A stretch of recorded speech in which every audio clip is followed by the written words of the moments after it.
Vamos, irmãos, pode estar se assentando e abrindo as nossas Bíblias no livro de Romanos, capítulo 6. Nós temos vivenciado dias difíceis, dias conturbados, ao qual a fé cristã gradativamente tem sido atacada. Você abre um site na internet e depois de 10, 15 anos para cá, nós temos essa possibilidade, acompanhar o ritmo das informações. E, às vezes, você vê situações em muitos sites que contradizem as Sagradas Escrituras. Você vê pessoas que se autodenominam cristãs fazendo coisas que você fica estarrecido. Você fala, mas não é possível. Homens que falam em nome de Deus, mas que nas suas práticas não tem nada a ver com Deus. Estamos estudando o livro de Romanos. E na primeira parte desse livro, que é o que nós estamos lendo e revendo, tratando, chama a nossa atenção sobre a primeira questão, a condição pecaminosa do homem. Capítulo 1, capítulo 2, capítulo 3, são assim traçados e retratados exatamente essa realidade. Nós somos pecadores, todos pecaram, e afastados estão da glória de Deus. A situação humana, ela é caótica mesmo. E não pense que ela vá melhorar, porque gradativamente este homem anda à distância de Deus. Mas também é importante frisar que nos capítulos 4 ao capítulo 5, nós vemos uma manifestação da justiça de Deus. Capítulo 3, versículo 21, o apóstolo Paulo chama a nossa atenção, descrevendo exatamente isso. Mas agora manifestou a justiça de Deus, tendo o testemunho da lei e dos profetas, apesar de que todos pecaram e afastados estão da glória de Deus, Deus está agindo, Deus está intervindo. E Paulo vai chamar a atenção a respeito da fé de Abraão, da praticidade dessa fé. Em Romanos capítulo 5, nós vimos o resultado da justificação, da declaração forense a respeito da humanidade que crê, da humanidade que confia. Ou seja, a partir do momento em que você volta os seus olhos para o Senhor Jesus Cristo, você é declarado justificado. De maneira que Deus olha para a tua vida e para a minha vida, e Ele vai ver a pessoa do Senhor Jesus Cristo e nada mais para nos condenar. Às vezes é até difícil da gente falar isso, porque a gente olha e fala, não, mas não é possível uma coisa dessa. Sim, é de fato. O homem que creu em Cristo não é condenado. A Bíblia garante isso. Mas é interessante que nos versículos 12 aos versículos 21, Paulo chama a atenção de como que isso acontece. E ele descreve como que o pecado entrou no mundo, a maneira como que isso ocorreu, passando a morte então para todos os homens e trazendo como consequência a separação eterna de Deus. Mas também da mesma forma, ele chama a atenção a respeito da pessoa do Senhor Jesus Cristo, como que ele entrou no mundo e como que através dele a graça alcançou a todos. De maneira que no versículo 17... no versículo 20, Paulo vai chamar a nossa atenção descrevendo exatamente assim: veio, porém, a lei para que a ofensa abundasse, mas onde o pecado abundou, superabundou a graça. E Paulo, então, vai concluindo o seu raciocínio, chamando a atenção de que, olha, por mais que o pecado veio e causou estrago, vem Jesus Cristo e traz vida. Por mais que a lei veio e trouxe ao homem a relevância e a ciência do quanto pecador ele é, vem Jesus Cristo e traz a ele a ciência de que ele pode viver em plena harmonia com Deus. Porque se existe pecado, se existe essa transgressão que afasta o homem de Deus, existe mais ainda a graça de Deus, que alcança o pecador e transforma o pecador. Nessa igreja eu fui chamado a atenção logo no início do ministério, ainda um pouco radical com algumas questões, e alguém disse exatamente esse texto: pastor, mas aonde abundou o pecado, não superabundou a graça? E é interessante como que aquilo martelou durante muito tempo. E é de fato. Às vezes nós temos a tendência de jogar pedras, de apontar dedo, de criar situações, porque nós só estamos olhando para o pecado.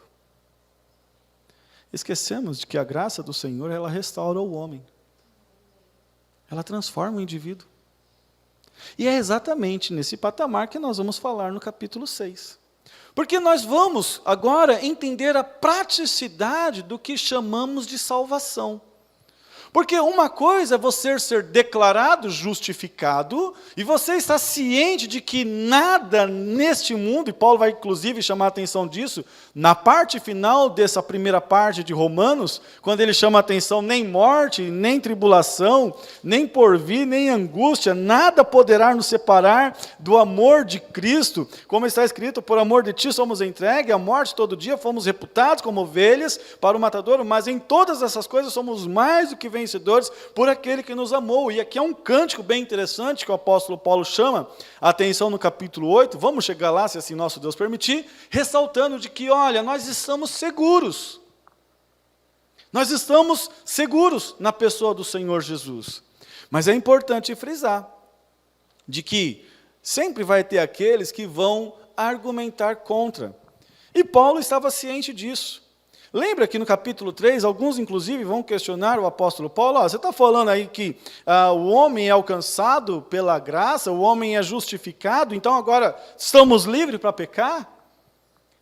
E novamente a turma vai chamar a atenção, e Paulo já antecipando a situação. Lembra que quando nós estávamos estudando o livro de Atos, capítulo 15, que Paulo volta lá a Jerusalém, ele volta a Jerusalém exatamente para falar sobre a situação que envolvia o povo judeu, que envolvia a igreja, e que eles queriam fazer com que, olha, realmente, vocês podem ser salvos, mas vocês precisam fazer a circuncisão e seguir a lei de Moisés. E Paulo, então, vai rebater essa turma, vai chamar a atenção deles, dizendo, não é bem assim não.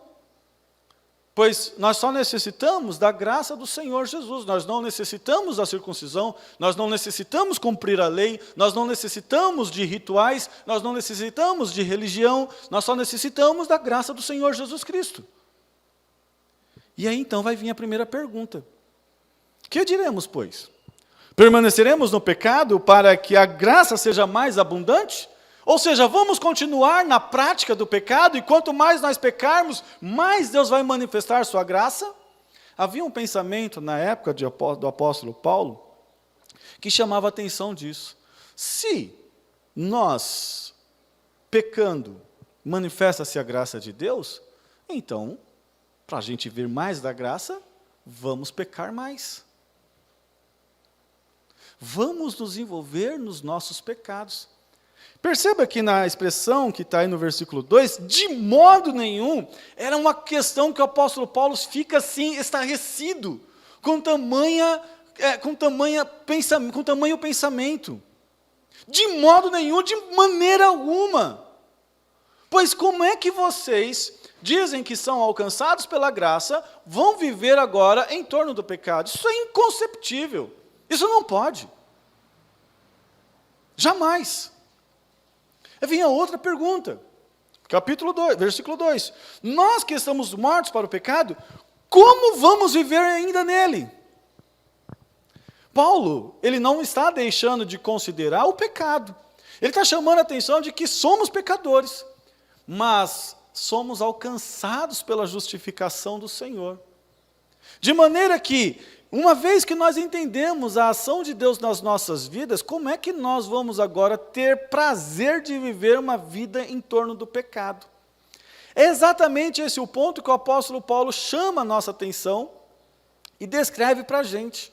Como que isso vai ser possível? Como é que nós vamos vivenciar essa vida que alcançamos pela graça de Deus em torno do pecado? Paulo vai levantar ainda uma outra questão que está no versículo 3. Ou não sabeis que todos quanto fomos batizados em Jesus Cristo, fomos batizados na sua morte. E aqui nesses dois primeiros versículos, e depois avançando para o versículo 3, a gente chama a atenção para aquilo que na igreja a gente vai ver como santificação ou uma vida de santidade. Paulo chama a atenção sobre isso nesses dois argumentos, descrevendo para a gente exatamente o princípio de que a justificação de Deus, e achei uma questão bem interessante que eu estou procurando aqui para passar para os irmãos, ela chama a nossa atenção para uma prática, ela chama a nossa atenção para um efeito. A santidade é tanto uma obra de Deus na vida do crente como qualquer outro elemento da redenção. Quando uma pessoa é resgatada, Deus não apenas a declara justa, mas também começa a desenvolver a justiça de Cristo nele. Assim, a salvação não é apenas um negócio jurídico, mas resulta inevitavelmente em um milagre de transformação. O que a gente vê, muitas vezes, é a gente querer assumir a postura de salvos, mas não querer assumir o que Deus está fazendo dentro do nosso coração.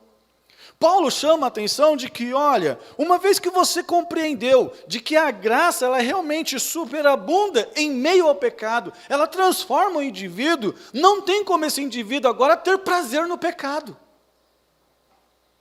Ele não precisa de dogmas, ele não precisa de pastores, ele não precisa de leis, ele não precisa de situações que venham a delimitar para ele o que é que ele vai ter que fazer, o que ele não vai ter que fazer para alcançar a salvação. Por quê? Já foi salvo. Só que a salvação dele traz a ele também uma transformação interna. E que, gradativamente, ele vai compreendendo uma vida de santidade diante do Senhor. Crescer na vida cristã é sempre um processo para nós sermos aperfeiçoados, e aperfeiçoados até o dia do Senhor Jesus Cristo. Filipenses capítulo 1, versículo 6. É um processo. É um processo gradativo que nós vamos avançando, que nós vamos crescendo, que nós vamos amadurecendo. Nós vamos deixando a vida de pecado, aquilo que nos trava prazer, não vai dar prazer mais, porque o prazer nosso está na pessoa do Senhor Jesus Cristo. É Ele que vai ressaltar, é Ele que vai restaurar a nossa alegria, a nossa satisfação, o nosso prazer de estar, seja na vida íntima, seja na vida conjugal, seja na vida de amizade, seja na vida de trabalho, tudo na nossa vida tem que girar em torno dEle. De maneira que o apóstolo Paulo, então, ao ser questionado, fica assim estarrecido? Não é bem assim. Porque uma vez que vocês compreenderam que Deus fez na vida de vocês, este velho homem, essa velha natureza, este velho Adão ficou para trás.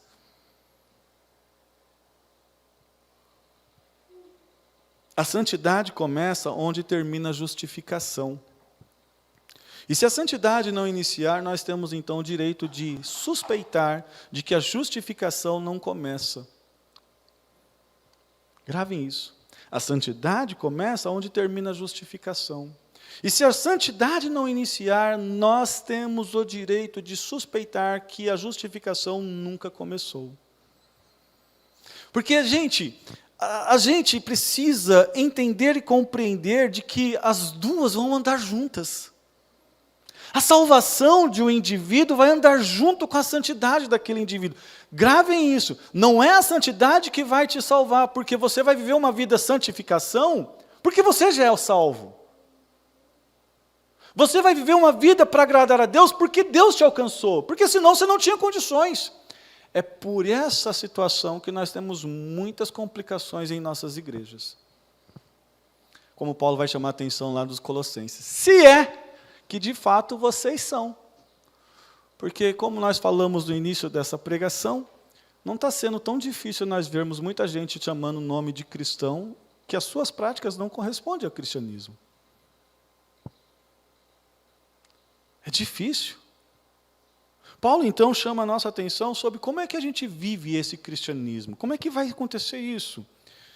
E aí, no versículo 3 em diante, ele vai passar para a gente pelo menos 4 princípios a respeito dessa situação, como que essa santidade ocorre, como que acontece isso nas nossas vidas. Ele vai argumentar, então. Primeiro, verso 3, não sabeis que todos quanto fomos batizados em Cristo Jesus, fomos batizados na sua morte? Batismo chama a atenção de identificação.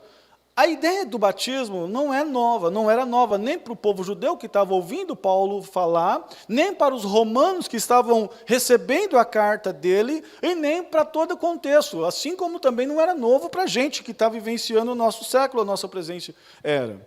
João Batista, inclusive, batizava. Qual era o objetivo do batismo de João Batista?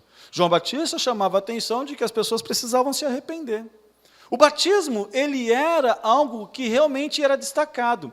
O judeu, ele saía assim em busca de alcançar gentios e falar para eles a respeito do Deus verdadeiro. E quando um gentio se convertia, ou seja, ele se tornava um prosélito, ele automaticamente passava por esse ato de batismo, que estaria agora identificando-se com a lei de Moisés, identificando-se com os princípios que ali outrora. Quando João Batista surge proclamando exatamente um arrependimento genuíno, João Batista faz um batismo ainda alicerçado sobre esses patamares. Tanto é que quando o apóstolo Paulo encontra lá com 9 discípulos de João e pergunta, vocês estão batizados de que batismo? Ah, no batismo de João. Opa, vamos batizar de novo, porque esse batismo aí está alicerçado sobre a antiga aliança. Por que sobre a antiga? Porque agora o batismo precisa de um outro referencial. O batismo é a identificação.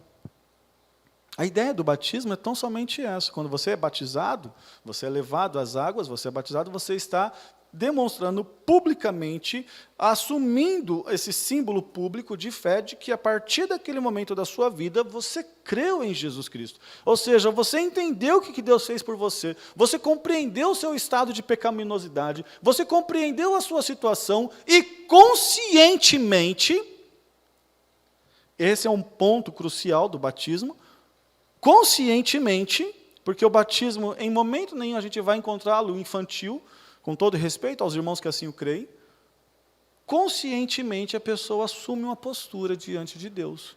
Só que nós estamos tratando aqui, a princípio, desse batismo das águas. Não é esse o que Paulo está chamando a atenção. Paulo está chamando a atenção o seguinte, assim como todos nós fomos batizados em Jesus. Qual foi o batismo de Jesus? Quando Jesus vem à terra, ele faz o batismo, aquele batismo que ele faz, se identifica com o povo. Mas Paulo vai chamar a atenção que não é desse o batismo que ele está chamando, que ele está salientando. O batismo de Jesus é como ele vai descrever no versículo 3, parte B, como fomos batizados na sua morte. Batismo, então, simboliza exatamente isso. Morte. Morri para o mundo. Morri para as coisas que este mundo me apresenta. Morri para os prazeres. Eu estou morto.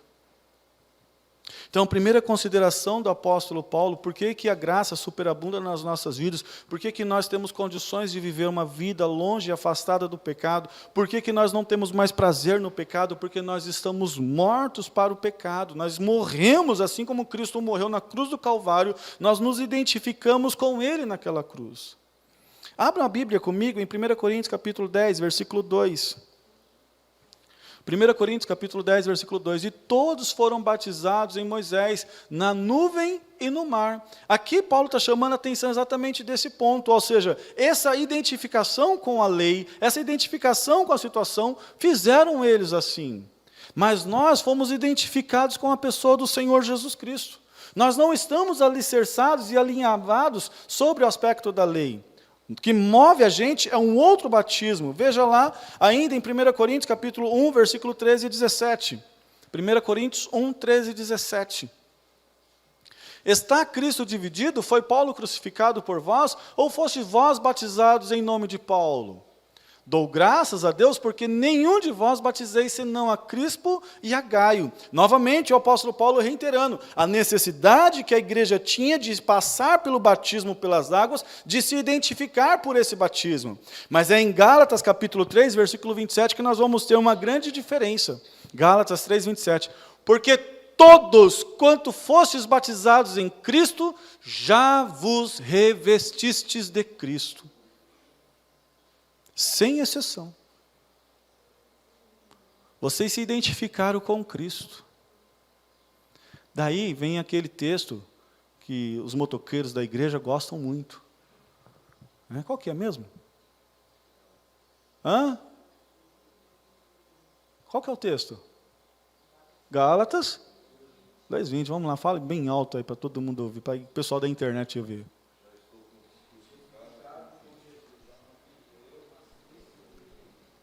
E a vida? Que agora vivo na carne? Eu vivo pela fé. É Cristo agora que direciona a vida. É Jesus Cristo que tem o controle dela, porque eu morri para este mundo, para que Ele viesse a fazer a diferença na minha vida. E esse morrer para o mundo, essa morte para o mundo, só foi possível por conta da ação de Deus, como nós vimos em todo patamar, em todas as esferas do livro de Romanos até aqui. Deus começou esse processo. Deus veio ao encontro do homem, Deus alcançou este homem, Deus manifestou graça a este homem, e agora Deus dá condições a este homem de viver uma vida que venha agradá-lo. Não estamos mais acorrentados à lei, não estamos mais acorrentados a uma servidão dolorosa, muito pelo contrário, fomos libertos. Mas essa liberdade traz a gente agora a decisão de viver por Cristo. Por isso que Gálatas 2:20 chama a nossa atenção. Já estou crucificado. Vivo não mais eu, mas agora é Cristo que vive em mim. E a vida que agora vivo pela carne, vivo pela fé no Filho de Deus, que muito me amou e se entregou por mim. Então a gente precisa lembrar disso, nós estamos identificados com Jesus Cristo. Verso 4 e 5, de sorte que fomos sepultados com Ele pelo batismo da morte, para que como Cristo ressuscitou dos mortos pela glória do Pai, assim andemos nós também em novidade de vida. Porque se fomos plantados juntamente com Ele na semelhança da sua morte, também seremos na sua ressurreição. Perceba que no versículo 4, Paulo faz questão de frisar, a partir do momento que você entendeu quem é Jesus Cristo na sua vida, há uma novidade de vida.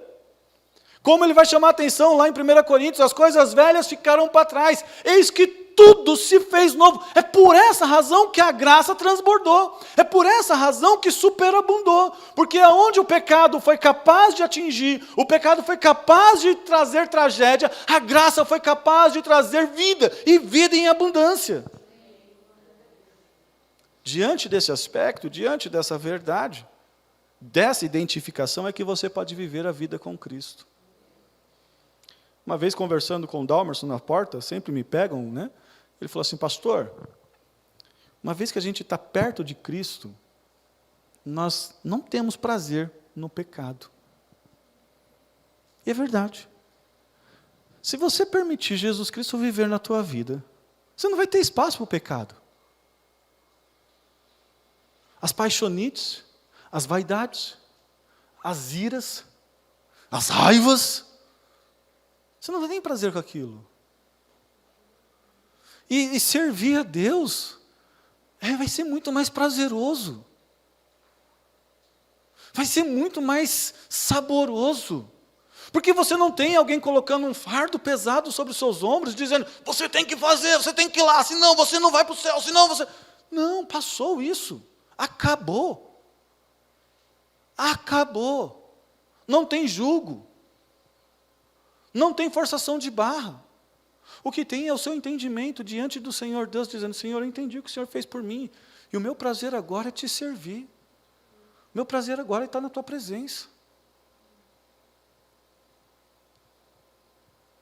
Quando Paulo salienta essa verdade, ele chama a atenção nossa, né, faz a gente lembrar de John Newton, né, um miserável pecador. Lembra de John Newton? Quem escreveu, ele que escreveu Amazing Grace, ou Graça Preciosa, Maravilhosa, um antigo mercador de escravos, que é alcançado pela graça de Deus, que é transformado por essa graça, e que, portanto, ao ouvir os escravos cantarolando uma música que ninguém sabia de onde que vinha, qual era a letra, ele consegue colocar uma letra profunda, chamando a atenção de que se não fosse a graça de Deus, e por conta dessa graça preciosa que a sua vida é transformada. E diz a história que John Newton foi um homem que impactou a sua geração e fez diferença. Mas não apenas John Newton, muitos homens e muitas mulheres, servos do Senhor, também fizeram a diferença. Sabe por quê? Porque eles se identificaram com Jesus Cristo. Porque eles caminharam uma vida que realmente exalava o cheiro de Cristo, como Paulo vai dizer lá em 2 Coríntios capítulo 2, versículo 14. Meu irmão, você é o bom cheiro de Jesus Cristo. Quando você vive essa vida, compreendendo essa vida de santidade, essa vida aos pés do Senhor. Como que isso acontece? Como é que eu vivo uma vida de santidade? Como é que eu vivo essa vida? Então, primeira compreensão, você morreu. Lembra o batismo? Morreu.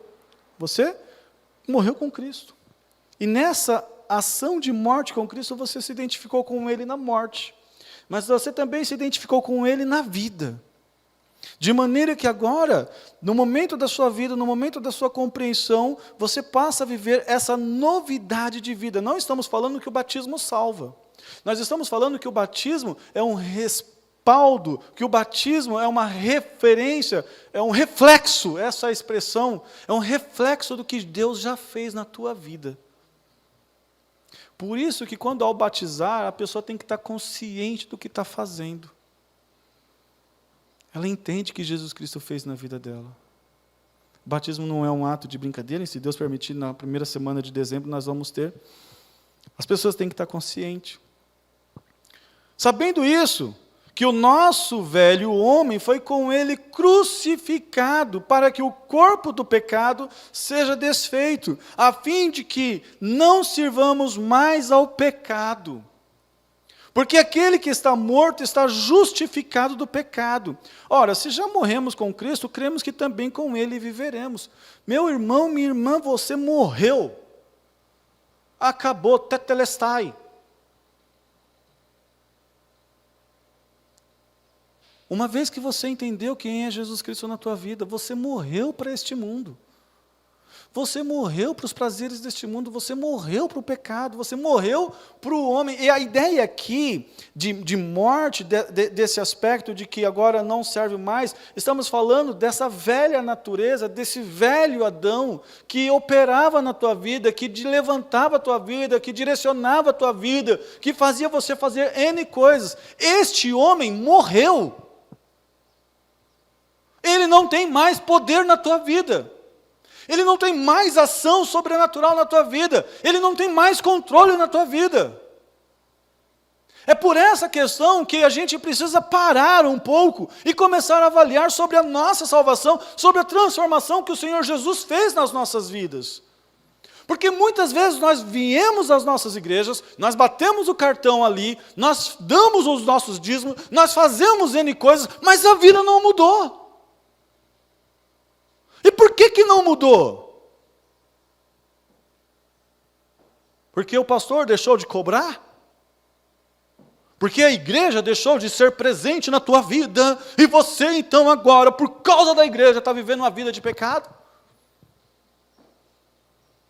Sabe por quê, meu irmão? Porque talvez você ainda não conheceu Jesus Cristo. Eu estou falando duro aqui, é pesado isso que eu estou falando. Porque talvez Jesus Cristo não está sendo a razão do teu ser. A gente precisa realmente entender isso. Jesus não veio pagar um preço de fichinha, de ossinho. Né? Eu tenho dois que trabalham com pet shop aqui, às vezes vai lá no Carlos, lá, a cachorrinha dele sai lá, um ossinho. Tem crente que é assim, crente de ossinho. Você tem que ter ossinho nele. Não funciona assim. Uma vez que você compreendeu o que Jesus Cristo fez na tua vida, você morreu para este mundo. Você vive para a glória de Deus, você vive para engrandecer a Deus, você foi crucificado. Essa expressão ela é muito forte.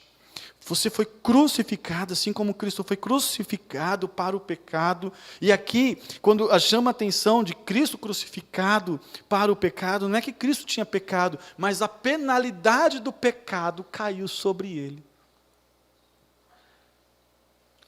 O meu pecado, o teu pecado, o meu juízo, o teu juízo caiu sobre os ombros dele, para que eu e você nós pudéssemos ter vida e vida em abundância. Por isso que aonde abundou o pecado, superabundou a graça. Graça transformadora, graça restauradora. Se morremos com Cristo, cremos que também com Ele viveremos. Também que, havendo Cristo ressuscitado dos mortos, já não morre, a morte não mais tem domínio sobre Ele. Preste atenção nisso. Pois quanto a ter morrido, de uma vez morreu para o pecado, mas quanto a viver, vive para Deus. O que pegava quando nós ainda vivíamos sob a influência deste mundo? Morte. A morte é uma questão complicada. A morte aterroriza tudo e todos. Vou morrer. Meu Deus do céu, morra não. Morra não, porque se você morrer, minha estrutura vai embora. Ó, a primeira questão de sustento, né? Lá em casa é assim, morre não. Se você morrer, eu estou encrencada. Morra não, pai. Porque o Rafinha ontem, a gente, foi até engraçado, estava lavando a Kombi, tentando lavar a Kombi, e aí eu usei uns produtos, falei, ó, se você ficar encostando nesse produto aqui, você vai morrer. Aí criança é inteligente, o bicho eles fazem umas contas rápidas, né? Aí estou lá lavando, ô pai, mas o senhor também está mexendo com esse produto. O senhor quer que eu fique sem pai? Rápido. Porque o senhor vai morrer também. Eu falei, não, é que assim, entende a situação? Mais ou menos. A morte é algo assustador, até para uma criança de 4 anos. E a palavra de Deus chama a atenção que nós morremos para o pecado. A nossa realidade hoje são de zumbis para o pecado, mas de pessoas vivas para a glória de Deus. Vivemos porque temos essa oportunidade de viver em proximidade, em harmonia, porque a morte do Senhor Jesus Cristo, ela foi suficiente para me trazer vida e vida em abundância. De maneira, meus irmãos, que eu não tenho razão mais nenhuma de viver cativo, alicerçado, jogado ao homem interior, à minha velha natureza, ao homem adâmico, às práticas pecaminosas. Não tem. Porque aonde abundou a graça de Deus, me trouxe a oportunidade de viver uma novidade de vida, uma vida para a glória de Deus. Assim como Jesus Cristo morreu e ressuscitou agora para a glória de Deus, assim vivo eu. E esse é o aspecto do batismo. Você morre, e quando você volta, você está dizendo isso em alto e bom som. Estou vivo para a glória de Deus. A minha vida agora não é mais a vida que eu vivia, é uma novidade de vida. E uma vida gerada e norteada por uma novidade de vida, é uma vida que gera paz, é uma vida que gera perdão, é uma vida que gera graça, é uma vida que gera amor, porque é Cristo vivendo na minha vida. Por isso Gálatas faz a ponte. Por isso Gálatas vai fazer a ponte exatamente. Uma vez que vocês foram batizados em Cristo, todos vocês estão envolvidos nele. Não há mais necessidade de mais nada. Então, como é que eu venço essa questão do pecado? Versículo 10 e 11. Versículo 11 e 10 a gente acabou de ler. Assim também vós, considerai-vos como mortos para o pecado, mas vivos para Deus, em Cristo Jesus, nosso Senhor. Vou ficar irado. Morto se ira?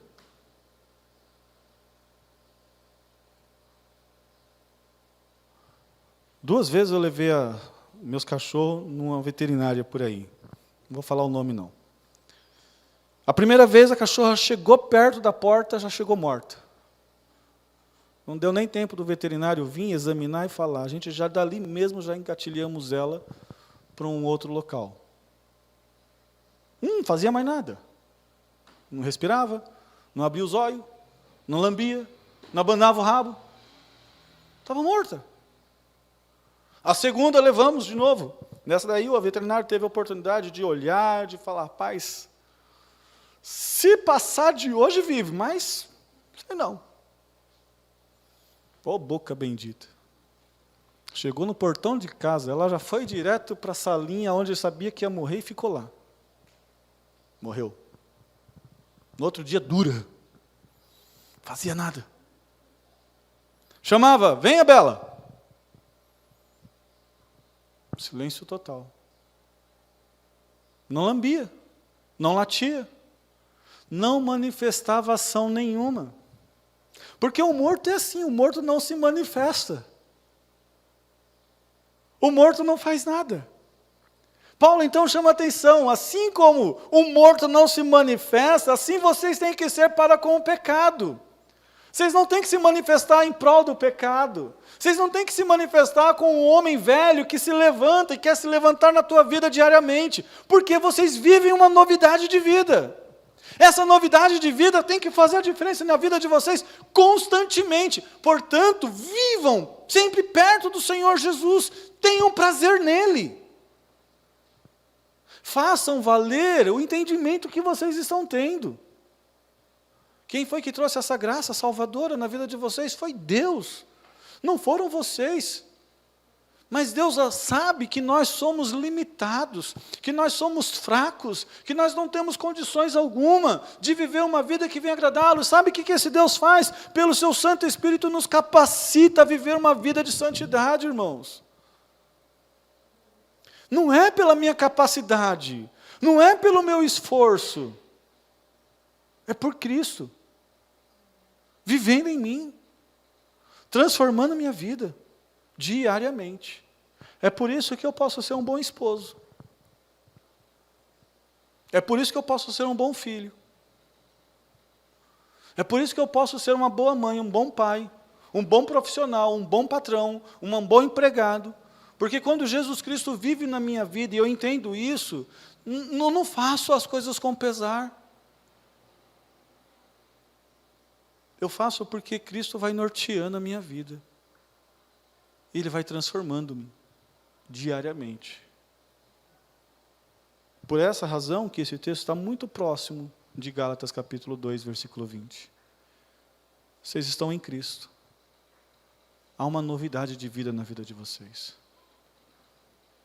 Agora, se vocês ainda continuam a levantar o velho homem, a trazê-lo de volta, tem um problema. Um problema sério. E eu não estou falando aqui de perca de salvação, estou falando de você realmente começar a avaliar. Sou de fato? Entendi esse negócio? Compreendi isso de fato? Porque uma vez que você entendeu, você pode ter certeza absoluta. A mudança vai acontecer. E quanto que vai terminar, pastor? Filipenses capítulo 1, versículo 6. Foi esse o texto que a gente viu, né? Aquele que começou a boa obra, há de terminá-la até o dia. E quando que vai ser esse dia?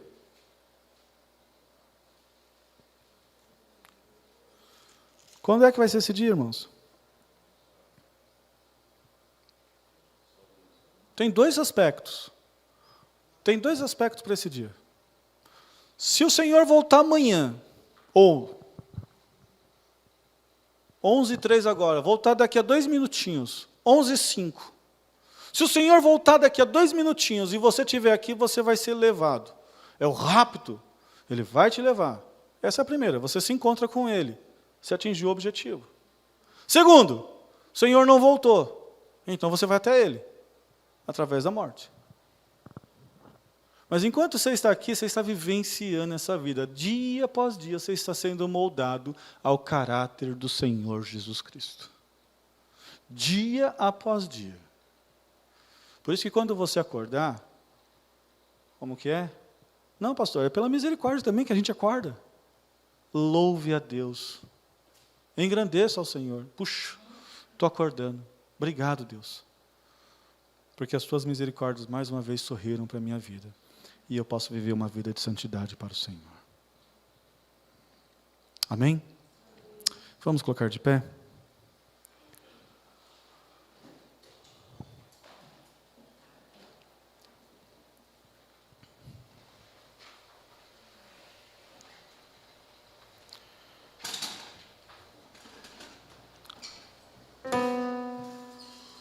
É por essa questão que a gente pode cantar cânticos e hinos como este. Porque a tua felicidade não está nas coisas. A tua felicidade não está nas pessoas. A tua vida não está nas coisas e nem nas pessoas. A tua vida está em Cristo. Os irmãos conhecem a história desse hino. A perca do pai de família, de esposa, de filhos, e a notícia que chega: olha, não tem mais ninguém para te chegar perto. Como é que canta? Como é que louva? Só se Jesus Cristo for a razão principal. Vejam vocês, avaliem vocês. Não estou falando de uma religião. Eu não estou falando de um outro segmento. Fui católico durante muito tempo da minha vida. Não mudei a chaveta porque agora eu vou para a igreja X. Não é mudança da placa de igreja. Eu estou falando de vida, e vida com Jesus Cristo. Porque Ele é o único que é capaz de mudar você. Não é a placa da igreja. Porque se for a placa da igreja e o pastor for o Claudemir, vocês estão encrencados. Mas se vocês estão aqui porque Jesus Cristo, como diz o cântico, mudou o teu viver, meus irmãos, vocês vão fazer diferença. E a diferença não importa para quantos. A diferença é qualitativa. Qualitativa, não quantitativa. Abraão só foi realmente entender tudo que Deus tinha feito, já no finalzinho da sua vida. E aí Deus fala, pois é, Abraão, você é um homem justo, hein, cara? Porque minha justiça se manifestou a você. Onde abundou o pecado, superabundou a graça. Podemos viver perto de Deus, como filhos queridos, como amigos. O véu do templo foi rasgado. Nada mais nos separa desse amor. Sou feliz.